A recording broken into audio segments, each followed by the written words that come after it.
오늘 성경은 우리에게 중대한 질문들을 합니다. 사람은 선한 존재입니다. 사람이 정말로 본질적으로 착할 수 있는가? 그렇지 않다고 성경은 이야기합니다. 어머니의 뱃속에 있을 때부터 그리고 태어나서도 여전히 다 악하고 죄인이라고 성경은 분명히 우리에게 알려주고 있습니다. 그래서 사람이 선하다고 여기는 사람과 그렇지 않다고 여기는 사람과의 그 차이는 완전한 차이를 보이게 되는데, 사람이 선하다고 여기는 사람은 오늘 예수님께 나와왔던 그 재물이 많은 사람처럼 결국 예수님에게서 멀어지고 하나님에게서 멀어지고 하나님 나라로부터 멀어지면 영원한 생명으로부터 멀어지게 될 것입니다. 왜냐하면 사람은 스스로의 행위로 절대로 하나님 나라에 들어갈 아무런 능력이 없기 때문입니다. 그리고 하나님께서 그것을 받아들여 주지도 않습니다. 인간의 기준이 아니라 하나님의 기준으로서 하나님 나라에 들어갈 그 분명한 기준점을 가져야 되기 때문에 결국 그는 절대로 하나님 나라에 들어갈 수가 없게 되는 것이죠. 그러므로 우리는 이와 같이 오늘 성경을 통하여서 이 재물 많은 사람이 앞서 나와 있던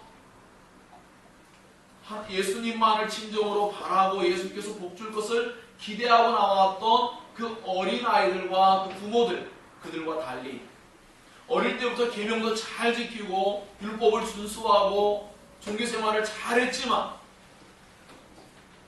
그러나 진정한 하나님 말씀의 본뜻을 이해하지 못하고 겉으로만 그렇게 열심을 다한 그러한 모습이 결국은 하나님 앞에서 올바르지 아니함을 경험하게 되는 이 모습을 보면서 우리 자신들도 지금 이렇게 예배하고 있지만 과연 우리는 하나님께서 원하시는 또 하나님께서 기뻐하시는 그 참된 예배의 뜻을 이해하며 우리가 믿고 섬기는 하나님을 올바르게 이해하면서 예배하고 있는가에 대해서, 그리고 그 들은 바 말씀을 삶 가운데 진정으로 순종하고자 하는 마음이 있는지, 그저 의무적이지 않은지 우리는 돌아보아야 합니다.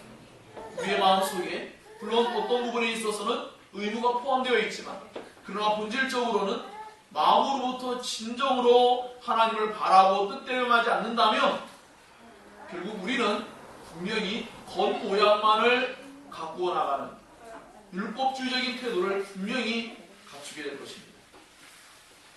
그러므로 우리는 오늘 이 말씀이 굉장히 우리 그리스도인들에게 중대한 구원의 본질적인 말씀이면서 하나님께서 우리에게 정말로 원하시는 진정한 모습이 무엇인지를 알게 하는 매우 중대한 이야기다, 중대한 사건이 지금 벌어지고 있다라는 것을 우리는 매우 심각하게 생각해 보아야 합니다.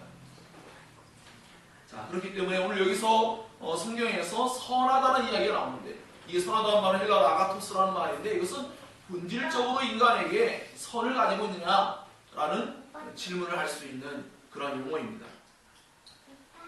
선이 결여되어 있는 인간, 즉 사람에게 정말로 부족한 것은 선이라고 볼 수가 있습니다. 사람에게 정말로 부족한 것은 하나님 말씀을 사람들 보기에 알맞게 지켜나가는 것이 아니라 하나님 보시기에 합당하게 정말로 지킬 수 있느냐라는 것이죠.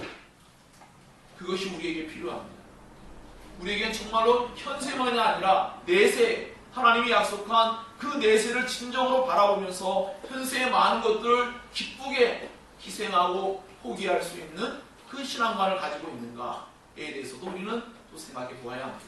그리고 이 말씀은 결국 앞서서 이미 나와 있던 마가복음 10장 13절에서 16절에서 기록한 바와 같이 우리의 신체보다 하나님의 나라에 들어가는 것, 영생을 얻는 것이 더 소중한 것처럼 목숨보다 더 소중한 것이 사람에게 없는데 그 목숨보다 더 소중한 것이 하나님 나라에 들어가는 것이라면, 이 부자 청년이 자기의 재물 때문에 하나님 나라를 포기하고 돌아가는 이 모습은 앞서 주님이 하셨던 그 말씀의 실체를 그대로 보여주는 중대한 사건이 벌어진 겁니다.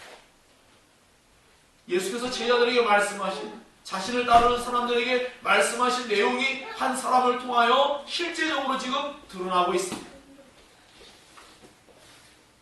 우리 모두에게 그것을 깨닫게 해주는 거죠. 예수님이 여러분이 정말로 가장 소중한 분이라는 가치를 진정으로 가지게 된다.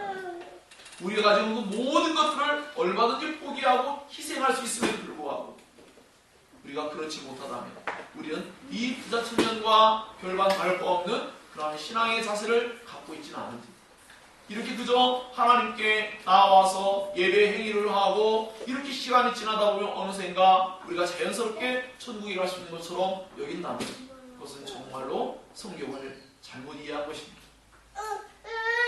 그러므로 우리는 오늘 이 본문의 말씀을 통하여서 인간의 선함이 결여되어 있는데 오직 선하신 분은 하나님 외에는 없는데 그 하나님께서 우리를 선하게 바꾸어 주시는, 선한 존재로 여겨주시는 그 놀라운 은혜가 주어지지 않고는 우리를 선하게 하시고자 예수님의 십자가의 대속적인 죽음을 통하여 우리의 죄를 용서하시는 그런 놀라운 은혜가 아니고서는 아무도 우리가 구원받을 자가 없다는 것을 분명히 이해해야만 우리 비로소 오늘 여기 본문에 나와 있는 이 재물이 많은 자가 슬픈 기색을 띠며 고민한 그 고민을 하지 않고 주님을 기쁘게 따를 수 있는 참된 주님의 제자여 주님을 기쁘게 그 길을 따르므리 하면서 그 도착지가 진정으로 하나님 나라가 될 것이라고 있습니다. 그래서 오늘 저는 이 본문 말씀을 통하여서 첫 번째로 인간의 행위로 구원을 얻는다고 생각하는 그 부분과 그 한계성에 대해서 말씀을 먼저 나누고자 합니다. 예수께서 길에 나가실 때 한 사람이 달려왔죠. 무릎을 꿇어 앉아서 그는 질문을 합니다. 선생님이여, 내가 무엇을 하여야 영생을 얻으리까? 라고 했어요. 이 한 번의 질문에 엄청나게 잘못되고 왜곡되어 있는 그러한 신앙관이 그대로 다 표현되어 있어요. 그는 겉으로 보기에는 매우 영적인 사람인처럼 보일 수 있습니다. 그는 구원을 얻기를 희망하고 있고 영원한 생명을 바라보고 있어요. 그리고 예수께 달려와서 무릎을 꿇는 행위를 합니다. 정말 겸손해 보일 수 있습니다. 그러나 조금 있으면 그가 가지고 있는 모든 행위와 그의 가지고 있는 신앙관이 얼마나 예수께서 원하시는 신앙관과 다른지에 대해서 우리는 발견하게 될 것입니다. 그리고 우리는 어떤 면에서 우리 자신의 모습을 발견할 수 있기를 바랍니다. 중요한 것은 지금 우리가 그러한 사람이 아닌 것처럼 마음을 여미는 것이 아니라, 옷깃을 여미는 것이 아니라 행여나 우리가 그러한 사람과 이 부자 청년과 같은 모습은 아닐지 우리 자신을 주님께 내어 보여드리고 그분으로 말미암아 새로워지는 것이 중요한 것입니다. 그렇지 않다면 오늘 우리가 이 말씀을 살피는 아무런 의미가 없습니다. 익숙하게 들어왔던 말씀이에요. 그럼 이 말씀을 통하여 하나님께서 우리의 마음을 새롭게 하시고자 하는, 우리의 신앙관을 점검하고 올바른 구원관을 갖게 하시고자 하는 그런 하나님의 의도를 바르게 이해할 때에만 비로소 우리는 이 말씀이 우리에게 실질적인 능력을 나타내는 말씀이 될 수 있다는 것입니다.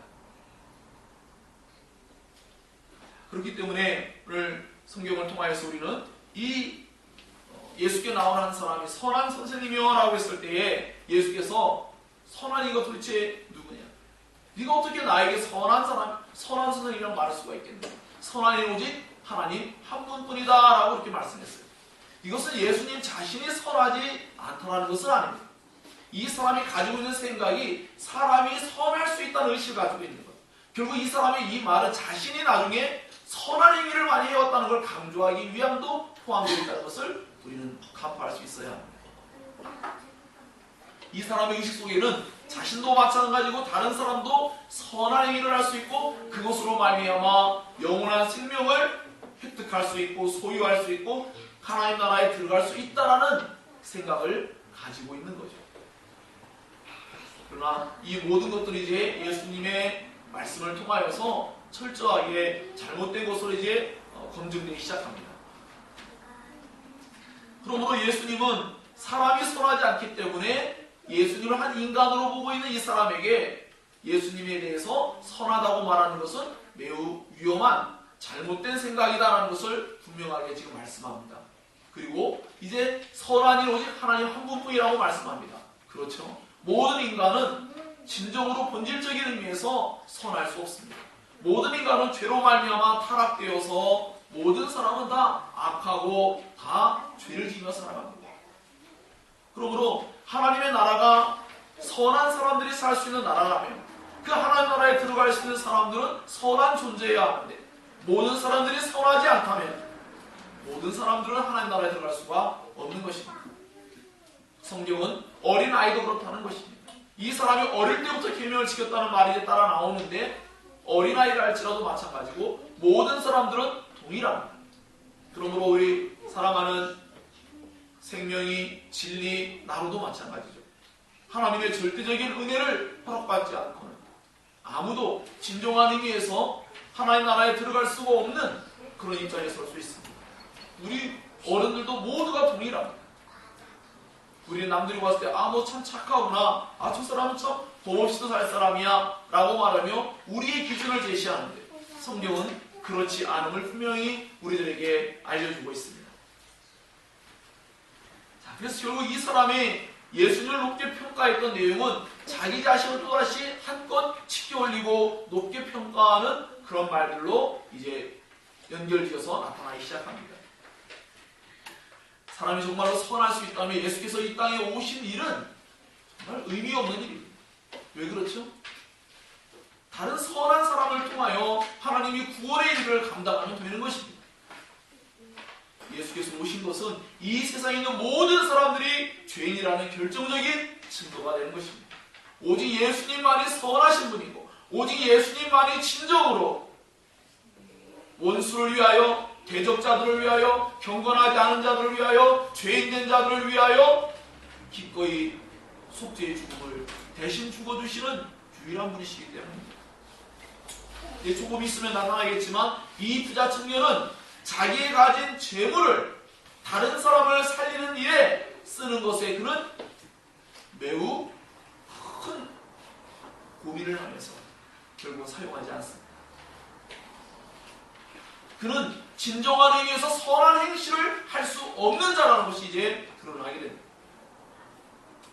반면에 예수님은 우리와 같은 죄인들, 하나님을 향하여 대적하며 불경건하고 추하고 더럽고 악한 우리들을 구원하기 위하여 전혀 죄가 없으시고 전혀 자신을 뽐내려고 하지 아니하시고 기꺼이 우리들을 위해서 하늘의 그 모든 영광과 존귀함과 그 모든 지위를 기꺼이 포기하시고 우리를 구원하기 위해서 내려오신 그 예수님과 비교할 때 전혀 다른 모습이죠.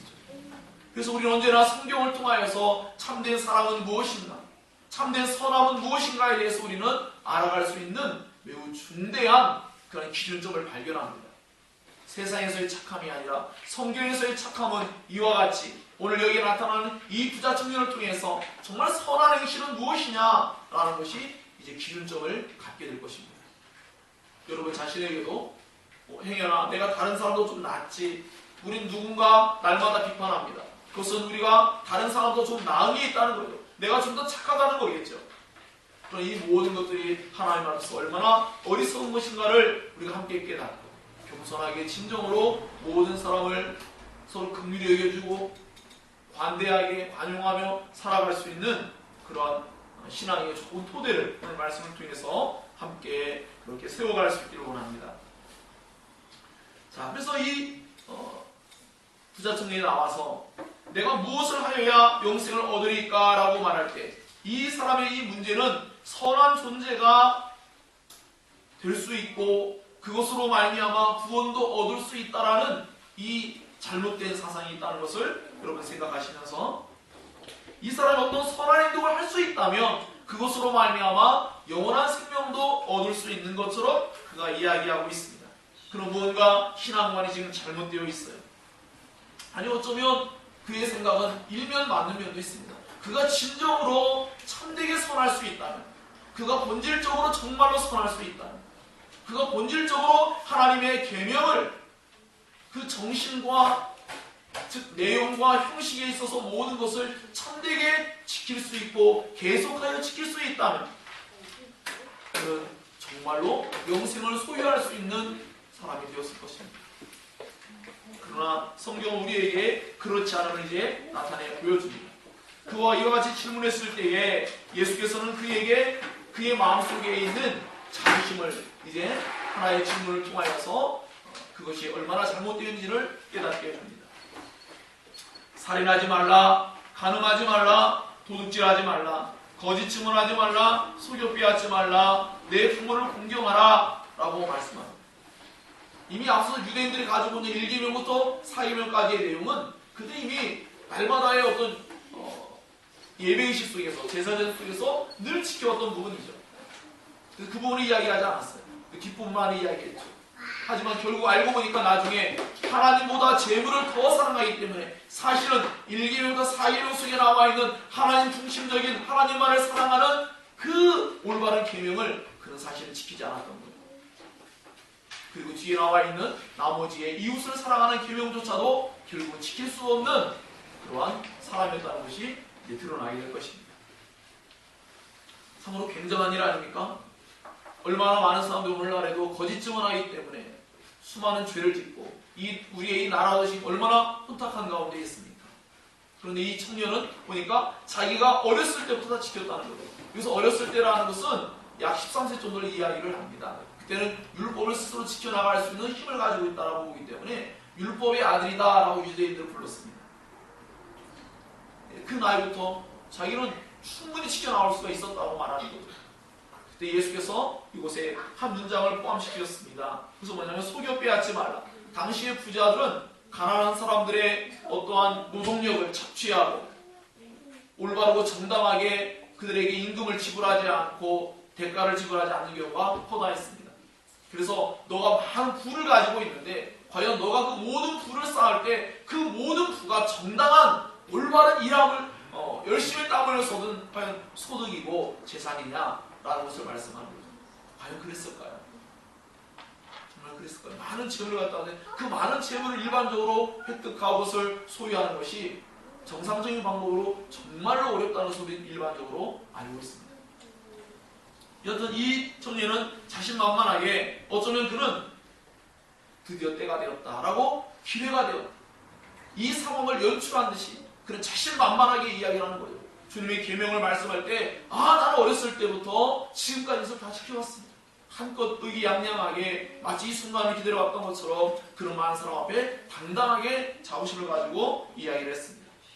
그런데 그때 예수께서 검증을 시작하십니다.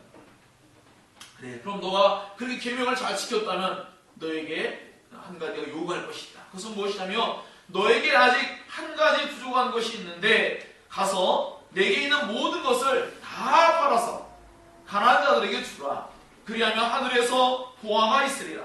그리고 와서 나를 따르라 라고 말씀했어요. 주님이 하신 말씀은 이 청년에게 엄청난 충격적인 말씀입니다. 근데 너무나 놀랍게 성경에는 예수님을 사랑하시고 말씀했대요. 그 사람은 놀리려고 한 것도 아니고 벌 주려고 하는 것도 아니고 그 사람이 어떤 수고를 알고 계세요. 하지만 그의 잘못됨을 분명히 교정해 줘야 되고 올바른 길을 제시하고 계십니다. 그는 어떤 사람입니까? 주님이 하신 이 말씀을 들을 때 잘못하면 순식간에 알거지가 될 판입니다. 방금 전까지만 해도 모든 사람 앞에 자기의 의의를 자랑할 만한 좋은 상황이 연출된 것 같았는데 이제는 완전히 궁지에 몰렸습니다.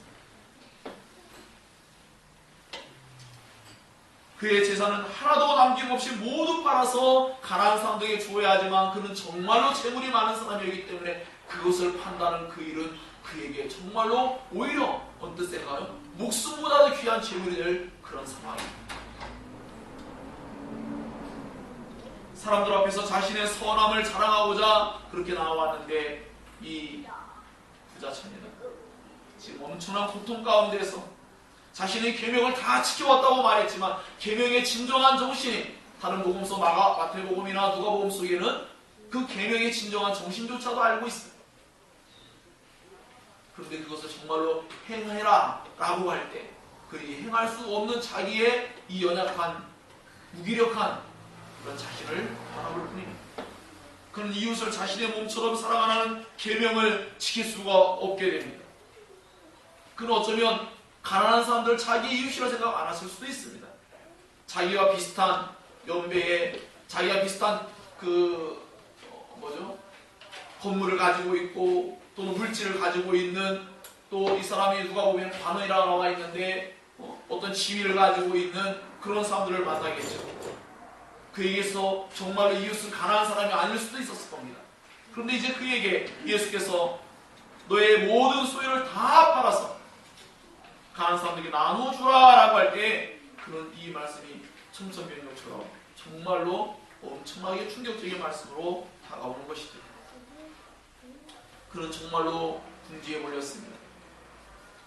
그는 예수께서 말씀하신 그 뒤에 하늘에서 너에게 보화가 있으란 말이 전혀 들리지 않습니다. 믿기지도 않죠. 정말로 하나님께서 나에게 어떤 보화를 줄 것이냐. 그는 어쩌면 보화를 설사 준다고 할지라도 현재의 보화로 만족하기 때문에 그것을 더 기대할 것도 아니었어요. 그러면서 나올 때에 이미 어떤 물질적인 부를 예수를 통해 얻고자 나온 게 아닙니다. 그게 다 모든 걸 가지고 있는데 한 가지 없다면 영생이라면서 내가 가지기를 원한다. 사실 어쩌면 그런 영생의 자리가 거의 소유한 것과 같이 예수의 입술을 통하여서 이제 승인을 받고자 나왔을 수도 있습니다. 그런데 그는 이제 자기의 재물을 지켜야만 되는 입장에 놓이게 됩니다. 그는 한순간에 엄청난 궁지에 몰렸는데 그는 아마도 이런 생각을 할 수 있어요. 그래, 내가 여기서 잠깐 창피를 무릅쓰고 부끄러움을 당한다 할지라도 이 자리를 빨리 모면하자. 그렇지 않으면 내가 나의 모든 재산을 여기 모든 사람이 듣고 있는데 이 모든 것을 다 내가 팔아가지고 나누어줘야만 되는 입장에 서게 될 수 있다 라는 엄청난 압박감과 위기감을 이제 갖게 되었을 수 있어요. 정말로 안타깝습니다. 한 학자는 정말 그가 성경에 나와 있는 수많은 사람 중에 가장 슬픈 사람이 되었다, 불쌍한 사람이 되었다고 말합니다. 그는 슬픈 기색을 하고 근심하면서 예수님을 떠납니다. 처음에 그가 호기롭게 주님께 나왔던 모습과는 너무나 반대된 그런 모습입니다. 그는 정말로 마녀보다 부유하신 예수께 나와서 아무것도 채워가지를 못하는 그러한 불행한 사람, 슬픔의 사람이 되었습니다. 우리 역시도 그렇지 않을까요?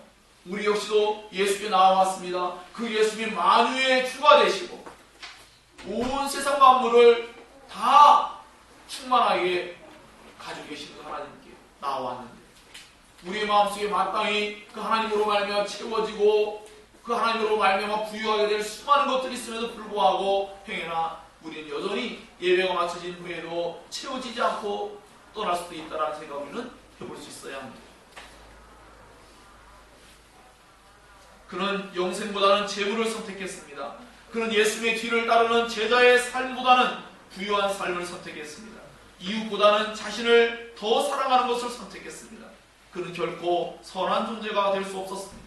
선한 행위는 예수의 말씀을 그대로 실천할 수 있어야 인정될 수 있는 것이었습니다.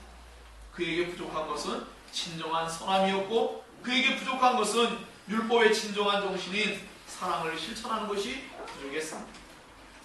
율법을 온전히 지킬 경우에 그는 구원을 얻을 수 있었을지 모르지만 그는 율법을 문자적으로 이해하는 율법주의적인 사고를 가지고 있었습니다. 그는 진정으로 믿음의 마음으로 겸손으로 무릎을 꿇어야 했습니다. 하나님을 향한 진정한 의존적인 태도를 가지고 예수께 어린아이들에게 복을 받게 하고자 아이를 안고 나왔던 부모들, 그 어린아이들, 그들과 대조할 때에 이 부자 청년은 오히려 이 세상에서 모든 것을 가진 사람 같았지만 그는 가장 불행한 사람이 되었습니다. 예수께 어린아이들과 부모들이 나왔을 때 예수님이 그들을 안으시고 그들을 축복하시고 안수하시고 하는 이런 내용과 이 부자 청년이 나왔을 때 이 모습하고는 너무나 다른 모습 아닙니까? 우리가 지난주에 말씀을 살펴보았지만 그 어린아이들 나올 때에 제자들이 제지하며 금지하기까지 했습니다. 제자는 오늘 이 부자 청년이 나왔을 때 전혀 금지하지 않았어요. 그 두 모습이 너무나 상반된 모습으로 지금 드러나고 있습니다. 어떤 사람은 예수께로 나와서 어마어마한 축복을 받고 어떠한 사람은 예수께 나와서 엄청난 풍지에 몰려서 슬픔을 끼며 고민하며 떠나가야만 되는 입장에 놓였던 것입니다. 오늘 우리 역시도 우리의 부족함이 무엇인지에 대해서 한번 생각해 보아야 합니다. 우리 신앙에 있어서 하나님께서 정말로 원하시는 모습은 무엇일까? 말씀에 대한 올바른 이해가 되어 있지 않는다면 사랑을 실천함에 있어서도 부족함을 드러낼 것입니다. 오늘날 우리는 우리의 행위로 구원을 얻을 수 있다고 우리는 일반적으로 믿지 않습니다. 오직 예수 그리스도의 의로운 행위인 십자가의 대속적인 그 죽음을 통한 죄의 용서를 받고 그것을 믿음으로 말미암아 우리는 구원을 얻는다고 분명히 믿고 있습니다. 하지만 우리는 또 한편으로는 우리의 마음속에 여전히 우리가 무언가를 해야만 된다는 의식이 늘 많을 수도 있습니다. 더 나아가서 그것을 해야 한다고 할 때에 진정으로 해야 될 것들을 하지 못하는 경우도 있습니다.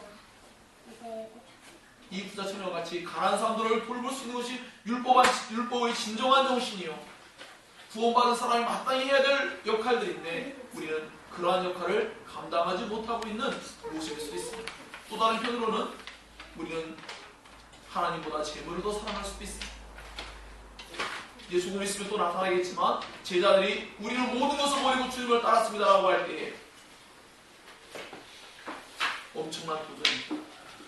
어떠한 사람들은 정말로 물질을 버려야 되지만 어떠한 사람은 정말 이제는 사람을 버려야 되기도 하고요. 어떠한 사람들은 자기가 가장 소중한 것을 버려야만 되는 입장에 놓일 그런 상황이 또다시 연출되기 시작하기 때문입니다.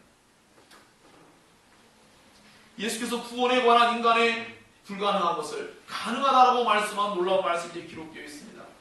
당시 사람들은, 부자들은 하나님의 은혜를 받은, 즉 하나님께 복을 받은 사람들이라고 인식하고 있었습니다. 그러므로 예수께 나왔던 이 재물 많은 부자, 그는 하나님의 나라에 들어가는 것이 너무나 당연하다고 사람들은 다 여기고 있었어요. 저런 사람이 천국 가는 게 너무나 마땅해 라고 여길 만한 반듯한 사람이라고 볼 수도 있겠죠. 그런데 예수께서 하신 말씀은 그들을 정말 놀라게 만들었습니다. 얘들아, 하나님 나라에 들어가기가 얼마나 어려운지, 앞서 말씀할 때는 재물이 많은 자는 하나님 나라에 들어가기가 심히 어렵다 라고 말씀해요. 그래서 놀랐는데 예수도 또 강조하여 재차 이어서 또 말씀합니다.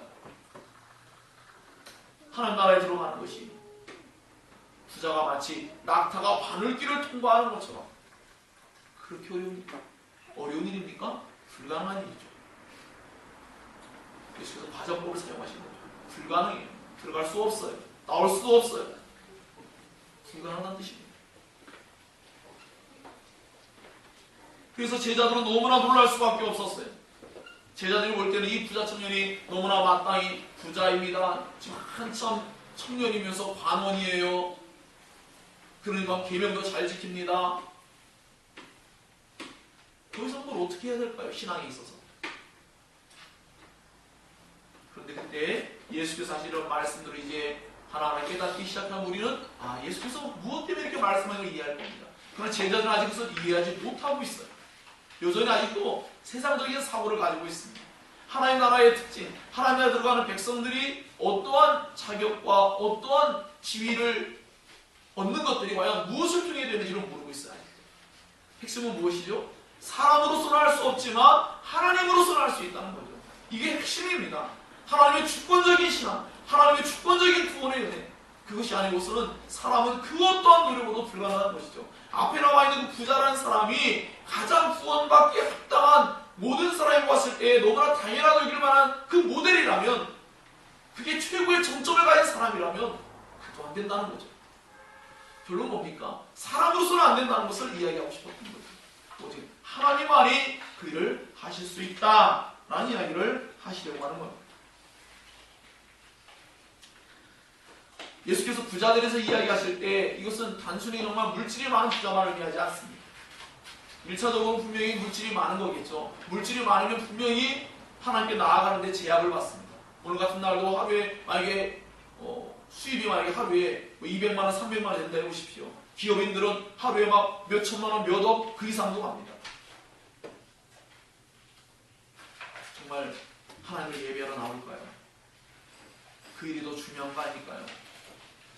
안 나가면 더 큰 손해를 거둘 수 있다고 생각하면 어떻게 생각할까요? 여기서 이 부유함은 영적으로도 마찬가지입니다. 하나님 앞에 자기 스스로 얼마든지 구원을 이룰 수 있다고 생각하는 사람은 마음이 가난한 사람이 아니었습니다. 심령이 가난한 사람이 아니었어요. 하나님만을 진정으로 의존하는 사람이 아니었습니다. 그는 스스로 부자였어요. 물질적으로도 부자고 마음적으로도 부자였습니다. 얼마든지 자기가 이룰 수 있다고 여겼기 때문입니다. 우리 자신들도 행여나 우리 자신이 부자처럼 여기고 있지는 않은지 한번 생각해 보세요. 우리 대체적으로 사실 좀 가난합니다. 그런데 마음적으로는 부유한 사람이 있을 수 있습니다. 그것은 좋은 의미에서 예수님으로 말미암는 부유함이 아니라 자기 자신 안에 자신에 대한 부유함을 가지고 있으면 안 된다는 거죠. 자신에 대한 자신감을 가지고 있든지 또는 잘못된 부유함을 가질 수 있어요. 하나님 앞에서 천국에 대한 사모함과 갈망과 열정이 없이 예수 그리스도를 진정으로 갈망하는 마음 없이 이 부자처럼 이렇게 우리가 예배에 참여하고 그냥 은혜를 주시겠지 이렇게 시간이 흘러가고 이렇게 타성에 젖어 있는 신앙을 가진 것은 일면 부유한 마음이 부유해진 적어도 마음의 심령에 가난함은 없는 하나님을 간절히 갈망하고 열망하는 마음은 없는 그 상태인 것만은 분명합니다.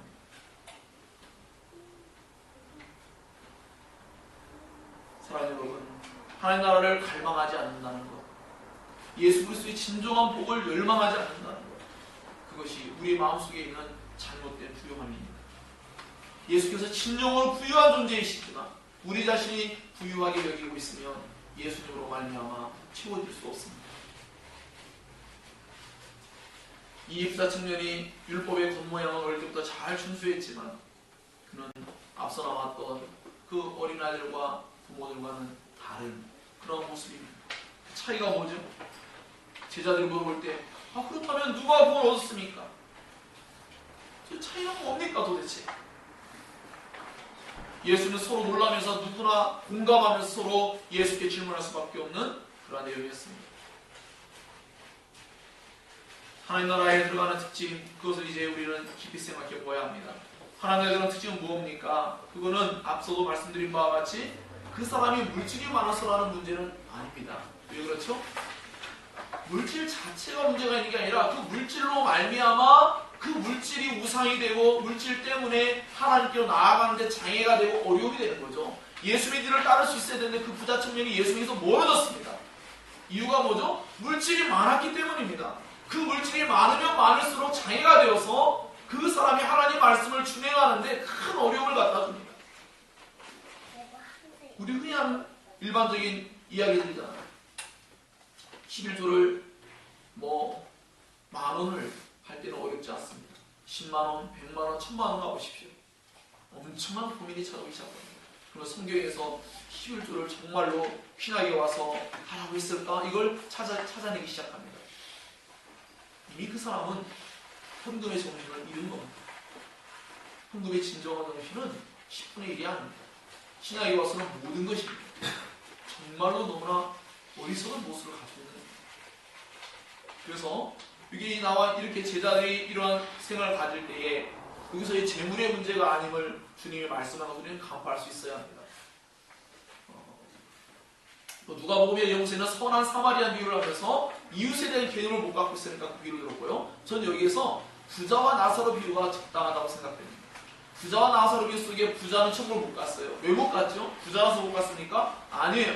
그는 율법의 정신을 상실했죠. 앞에 그 하나님의 사랑하시는 자라는 이름의 뜻을 가진 나사로가 날마다 다 죽어가고 있는데 그를 돌보지 않습니다. 안에서는 왕처럼 호의호식하며 잘 먹고 잘 살고 있습니다. 가난한 사람들 반드시 돌봐야 될 율법의 정신을 완전히 잃어버린 겁니다. 그것 때문에 구원을 못 받은 것이지 그가 부자기 때문에 구원을 받은 것은 아닙니다. 얼마든지 부자 그리스도인이 될 수가 있고 얼마든지 가능하죠.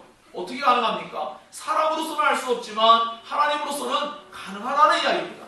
다만 부자가 되었을 경우는 그것이 우리에게 하나님께로 나아가는데 장애를 주기 때문에 정말로 심사숙고하고 정말로 우리는 신중하게 그 부분을 다뤄야 합니다. 주님이 왜 그 청년에게 감독을 파라고 했을까요? 그게 가지고 모든 것은 어쩌면 그 사람이 가지고 있는 정체성이에요. 그게 없어지면 그 사람은 정말 빈약한 존재가 될 것처럼 여겨서 모든 제자들이 모든 걸 버리고 주님이 늘 딴 거는 다른 모습이죠. 그게 우상이 되기 때문에 주님은 우상을 제거하고 가난한 사람들에게 나눠준 것이 율법의 진정한 정신이고 하늘의 보화가 너에게 정말 있을 것이니까 믿음을 가져야 되고 그리고 와서 진정으로 나를 따르면 영생을 얻게 될 것이다 라고 주님은 말씀한 것입니다. 그런데 주님의 그 말씀에 그 부자 청년은 슬픈 기색을 하며 돌아갈 수밖에 없었죠. 이것이 오늘날 우리에게 처한 현실과도 너무나 일맥상통한 면을 가지고 있는 면이 정말로 많이 있습니다. 우리 자신도 어느샌가 하나님보다 무언가를 더 사랑하고 있다면 그것은 우리에게 우상이 될 수가 있습니다. 그것은 우리가 하나님께로 나아가는 데 방해가 되고요. 오히려 하나님에게서 멀어지게 하는 그러한 역할을 할 수도 있는 것입니다. 그것이 이제 제자들의 질문을 통해서 나타납니다. 제자들이 질문했어요. 그러자 예수님이 사람으로서는 할 수 없지만 구원의 본질적인 것은 하나님의 영역이라고 분명히 말씀했어요. 그러자 이 베드로가 뭐라고 말합니까? 제자들 대표에서 그 부자 청년은 모든 것을 버리지 못했어요. 그러니까 우리는 모든 것을 버렸어요. 예수님 우리는 모든 것을 버리고 주님을 따랐습니다. 그걸 기억해 주세요 라고 말합니다. 자, 그렇다면 어떤 내용일까요? 그렇다면 우리는 하나님 나라에 들어갈 수 있겠지요? 라고 질문한 것과 다름이 없어요. 어떤 의미에서 제자들은 분명히 많은 것을 포기하고 주님을 따랐죠. 하지만 이제 주님이 하신 말씀 속에 얼마나 엄청난 말씀이 우리에게 다가오는지 한번 살펴보세요. 이 말씀 많은 오해를 낳기도 합니다. 왜냐하면 주님과 복음을 동일시하면서 주님을 위하여서 집이나 형제나 자매나 어머니나 아버지나 자식이나 전토를 벌이는 사람, 버린다는 의미 내팽개친다는 그런 의미가 아닙니다. 현세적인 것을 부정하는 의미가 아닙니다. 하나님을 선택하는 의미를 말할 때 그 나머지 것들을 포기하는 면을 말하는 거죠. 하나님을 위해서 살아갈 때 그 나머지 것들이 정말 너희들에게 가장 가치가 있다고 여겼던 모든 것들도 기꺼이 정말 놓을 수가 있겠느냐, 포기할 수 있겠느냐, 희생할 수 있겠느냐라는 의미죠. 아니면 반대겠죠. 무엇이죠? 하나님을 포기하는 거죠. 영생을 포기하는 겁니다. 하나님의 나라를 포기하는 겁니다. 그럼 우리는 앞서서 이미 살펴보았던 말씀들의 맥락을 살펴볼 때 어떤 의미죠? 사람에게 목숨이 가장 소중하다고 말했어요. 그러면 목숨보다 더 소중한 것을 알고 보니까 하나님 나라라고 했어요. 우리에게 주님은 제자들이 했던 질문과 답변 속에서 중대한 질문을 하는 것이죠. 정말 너희들에게서 가장 가치가 있는 것은 무엇이냐라는 것이죠. 우리의 마음속에 무언가를 아까워하고 포기하기를 거부하고 희생하는 것을 꺼려한다면 우리는 부자 청년처럼 우리는 무언가 잘못된 신앙관을 지금 가지고 있는 겁니다. 제자들과도 마찬가지입니다. 늘 말씀드리지만 하나님의 정말로 집이 필요합니까? 전투가 필요합니까? 하나님께서 그런 걸 원하시는 분이에요? 아니잖아요. 하나님이 다른 사람을 사랑하라고 말씀하신 분이 다른 사람들을 내팽개치고 그들에게 관여하지 말고 아무것도 하지 말으라고 말씀한 걸까요? 아니죠. 그 모든 것들보다 최우선순위는 언제나 하나님이 되어야 되고 하나님을 최우선식으로 여길 때 비로소 사람을 진정으로 올바르게 사랑할 수가 있기 때문이죠. 아까 부자청이 어떻게 했습니까? 재물을 팔지 못하는 것은 하나님과 이웃을 두 계명을 다 지키지 않는 거란 말입니다. 하나님을 진정으로 믿고 따른다면 두 가지 계명을 다 지킬 수가 있습니다. 제자들이 자신들은 이제 우리 모든 걸 버리고 따랐으니까 좀 낫지요? 라고 말했을 때에 그들의 그 질문은 정말 무색한 질문이 되는 그러한 답변이 될 수 있습니다. 그리고 주님은 빼놓지 않고 말씀하신 것이 있습니다. 그것은 무엇이냐면 이제 참된 제자도와 그 모범을 보이시는 예수님에 대한 부분입니다. 지금 예수는 핍박에 대해서 분명히 말씀했습니다. 오늘날 수많은 설교자들이 복음을 이야기하면서 핍박을 이야기하지 않습니다. 핍박은 더 이상 기독교에는 별로 전파되지도 않고 다루지도 않는 그런 주제가 되고 말았습니다. 그러나 주님은 분명히 말씀합니다. 핍박을 같이 받게 될 것이다. 복음과 핍박은 함께 갑니다. 우리가 복음적인 올바른 삶을 살게 되면 핍박을 받게 될 것입니다. 왜 그렇죠? 주님이 그렇게 당하셨죠. 주님의 뒤를 따르는 모든 제자들도 주님의 그 말씀처럼 주님이 하신 행동처럼 그렇게 따라한다면 우리도 필연적으로 분명히 우리는 어떠한 영적인 갈등과 싸움들을 일으킬 것입니다. 왜냐하면 이 세상이라는 것이 하나님과는 반대적인 요소죠. 그렇게 언제나 하나님의 말씀과 언제나 충돌을 일으킬 수밖에 없어서 그 핍박이 필연적으로 따라올 수 있기 때문입니다. 그러나 주님이 말씀한 바와 같이 하늘에서 보화가 있을 것이라는 주님의 이 말씀은 오늘 우리들에게도 동일하게 적용되어 있는 말씀입니다. 그럼 우리는 언제나 믿음을 가지고 우리는 언제나 주님의 길을 따르는 것이죠. 이 모든 것에 대한 진정한 영적인 모습과 모든 것은 예수님이 그 모범을 보이셨습니다. 앞서 말씀드린 바와 같이 예수님은 우리 인간이 가지고 있는 모든 것과는 도저히 견줄 수 없는 영원하고 무한한 영광과 존귀와 그 지위를 기꺼이 주님이 희생하고 포기하시고 이 땅에 한 인간으로 오셔서 우리를 구원하기 위해서 우리 같은 죄인이고는 가치가 있지도 않음에도 불구하고 십자가에 대신하여 못 박혀 죽으심을 통하여 우리를 구원하시는 그 일을 기꺼이 행하신 모습을 볼 때 주님은 진정으로 선하신 분이시죠. 그리고 우리에게 진정한 모범을 보여주셨습니다. 그러므로 우리도 역시 주님의 이 모습을 바라보면서 우리도 그 일을 따라야 할 것입니다.